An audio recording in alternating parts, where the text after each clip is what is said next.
Good day, children. I hope you're all fine. I hope you're taking very good care of yourself and your families. Children, do you live in a free country?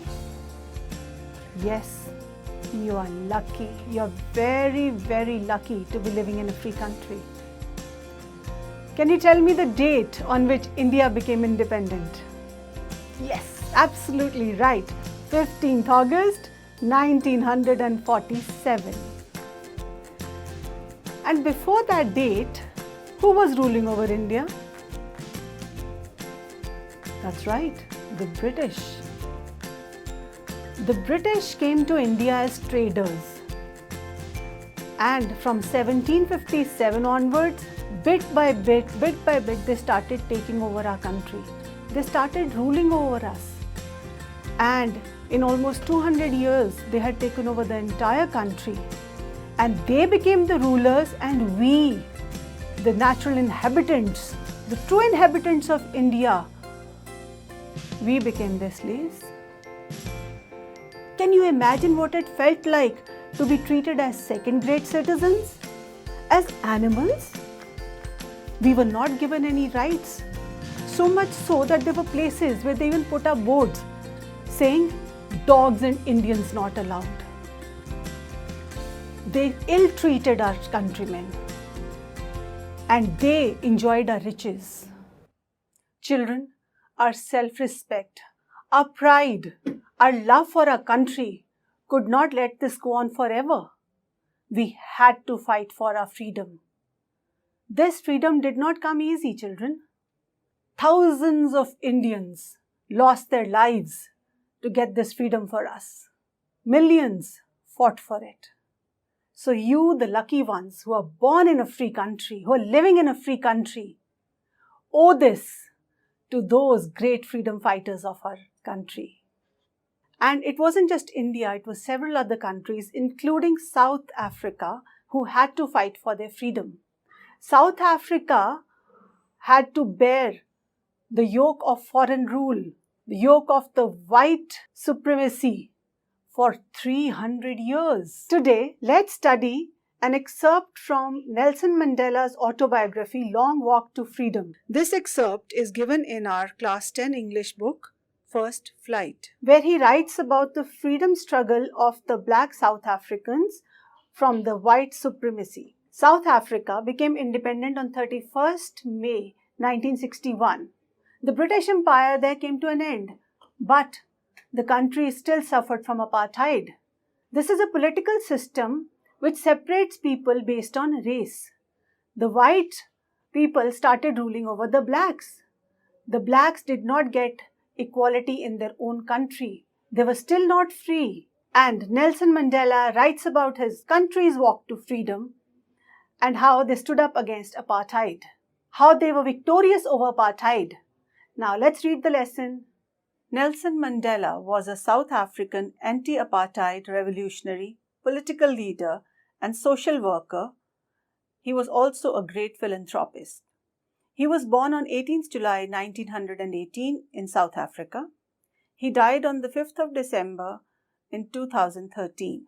Mandela and his African National Congress spent a lifetime fighting against apartheid. Mandela had to spend 27 years in prison. Finally, democratic elections were held in South Africa in 1994, and Mandela became the first black president of a new nation, as his party had won 252 out of the 400 seats. He served as president of South Africa from 1994 to 1999. He won many awards, like the Nobel Peace Prize in 1993, the Bharat Ratna in 1990, the Presidential Medal of Freedom in 2002, the Congressional Gold Medal in 1998, Lenin Peace Prize in 1990, Gandhi Peace Prize in 2001, and there were several other awards. He wrote his autobiography, Nelson Mandela, Long Walk to Freedom. This has also been made into a movie. Several films have been made on him. In this extract from his autobiography, Long Walk to Freedom, Mandela speaks about a historic occasion, the inauguration. 10th May dawned, bright and clear. For the past few days, I had been pleasantly besieged by dignitaries and world leaders who were coming to pay their respects before the inauguration. The inauguration would be the largest gathering ever of international leaders on South African soil. The ceremonies took place in the lovely sandstone amphitheatre formed by the Union buildings in Pretoria. For decades, this had been the seat of white supremacy, and now it was the site of a rainbow gathering of different colors and nations for the installation of South Africa's first democratic non-racial government. Children, on what date was the inauguration? That's correct, 10th May 1994. From how many countries had the leaders come for the inauguration? Take a guess. From more than 140 countries. And what was being inaugurated? Yes, think about it. South Africa's first democratic and non-racial government was being installed.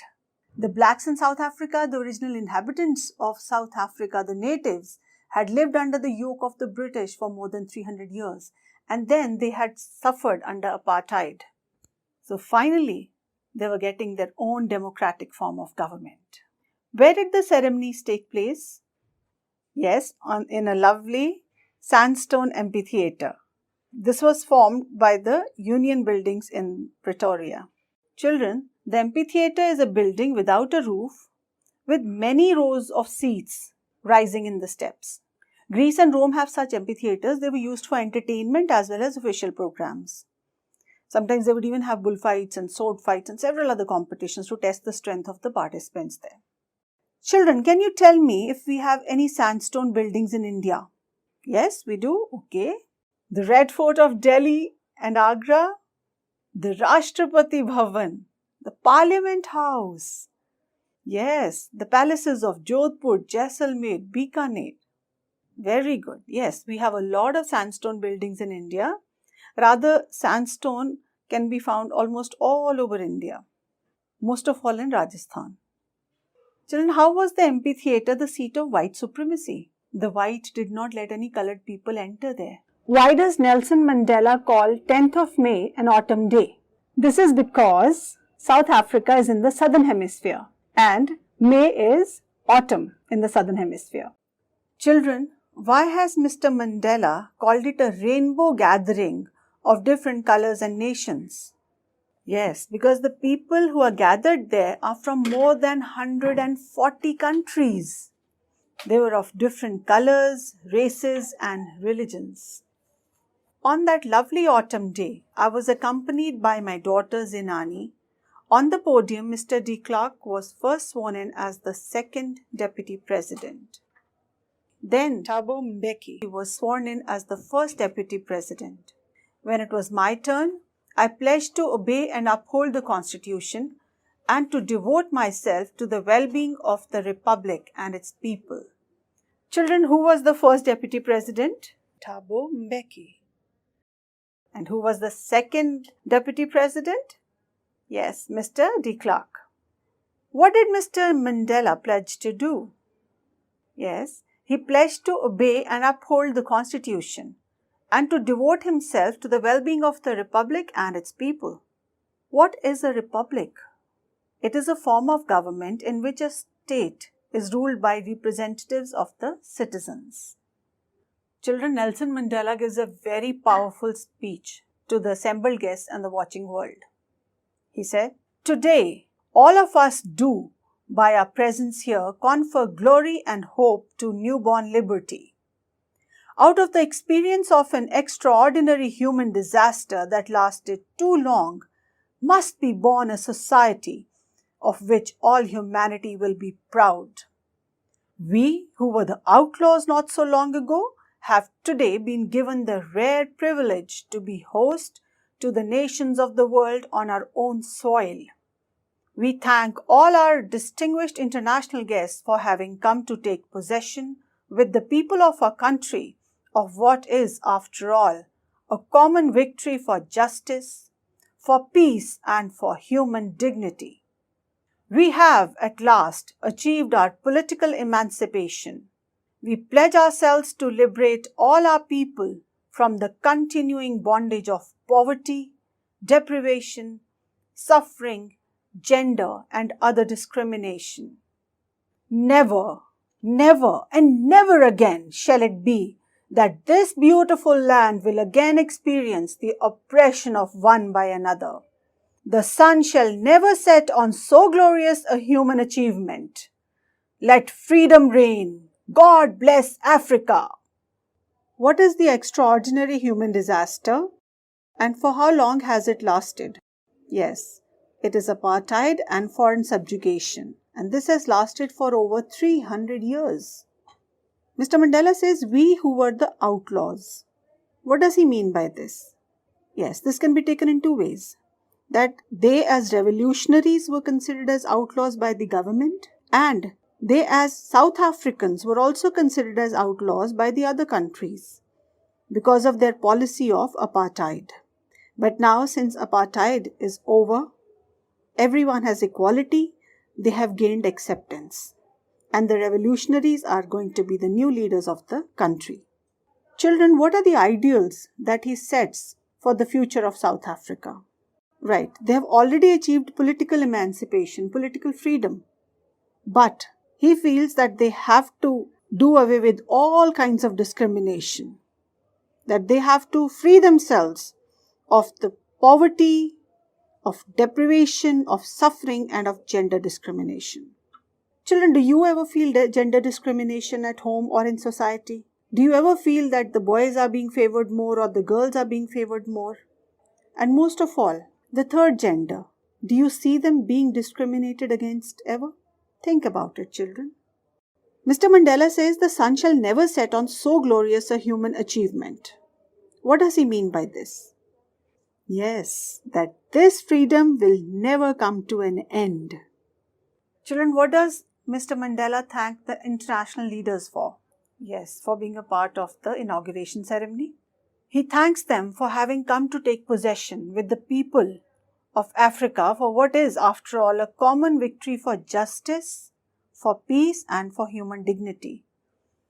So, how was justice won? Yes, it was a huge revolutionary effort. A lot of people gave up their lives for this. And why were they fighting against the whites? Yes, because the whites were oppressing the blacks. So they had to fight for human dignity, for equality, for justice, to be treated at par with everyone else, for their rights, because they were the natives of South Africa.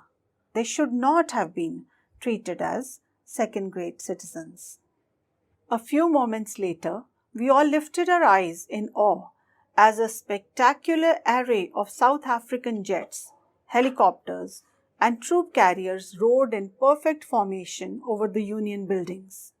It was not only a display of pinpoint precision and military force, but a demonstration of military's loyalty to democracy, to a new government that had been freely and fairly elected. Only moments before, the highest generals of the South African Defence Force and police, their chests bedecked with ribbons and medals from days gone by, saluted me and pledged their loyalty. I was not unmindful of the fact that not so many years before, they would not have saluted but arrested me.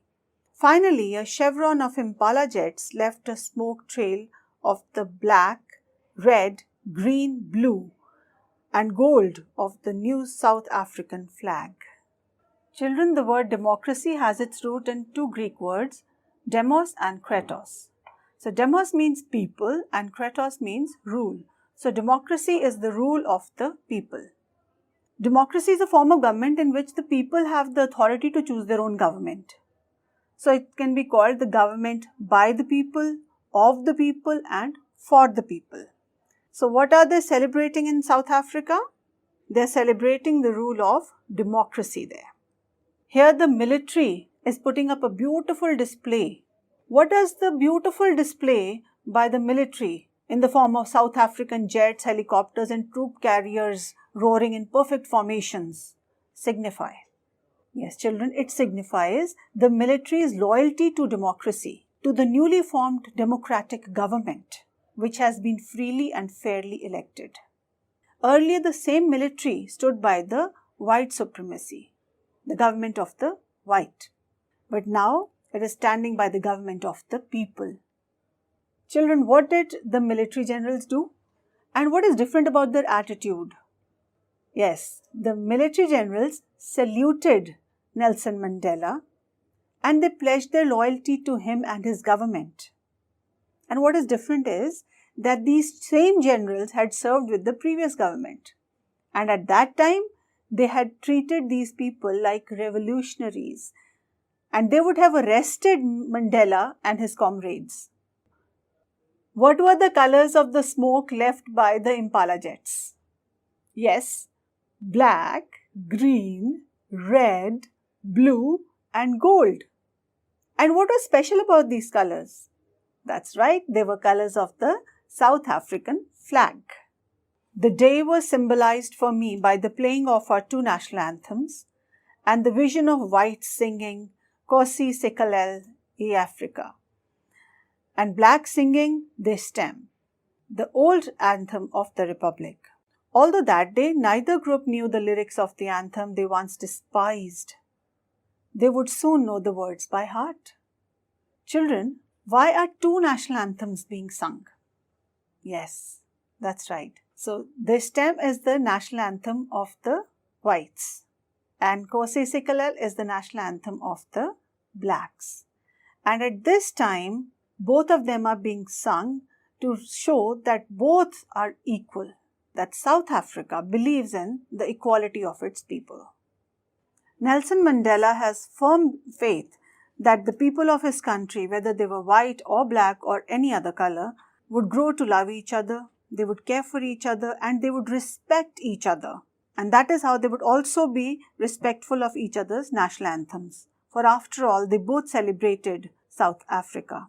Nkosi Sikelel' iAfrika was written by Enoch Santoga in 1897. On the day of the inauguration, I was overwhelmed with a sense of history. In the first decade of the 20th century, a few years after the bitter Anglo-Boer War and before my own birth, the white-skinned people of South Africa patched up their differences and erected a system of racial domination against the dark-skinned people of their own land. The structure they created formed the basis of one of the harshest, most inhumane societies of the world. Most inhumane societies the world has ever known. Now, in the last decade of the 20th century and my own 8th decade as a man, that system has been overturned forever and replaced by one that recognized the rights and freedoms of all peoples, regardless of the color of their skin. Children, between whom was the Anglo-Boer War fought? It was fought between the British Empire and the Boer states, which were the Orange Free State and the South African Republic. Can you guess why this war was fought?